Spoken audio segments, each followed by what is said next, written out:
ପିଲାମାନେ କେମିତି ଅଛ?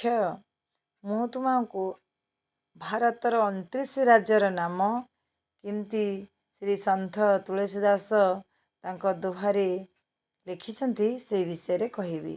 ସେ ଦୋହାଟି ମୁଁ ଗାଉଛି ଆଉ ସେ ଦୋହା ଅନୁସାରେ 29ଟି ରାଜ୍ୟକୁ କହିବି। ସେ ଦୋହାଟି ହେଲା राम नाम जपते अत्रि मत घृषि आओ पंको में उगह अहि के छवि जाओ। राम नाम जपते अत्रि मत घृषि आओ पंको में उगह अहि के छवि जाओ।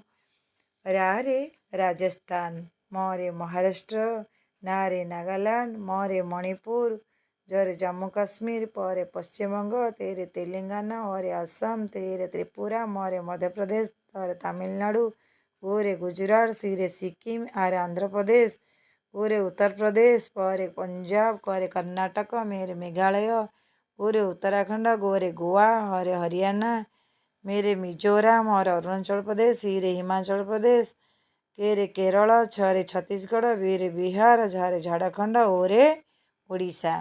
आमे एहीपरि 29ଟି ରାଜ୍ୟକୁ ଠିକ୍ ଭାବରେ ମନେ ରଖିପାରିବା। Thank you.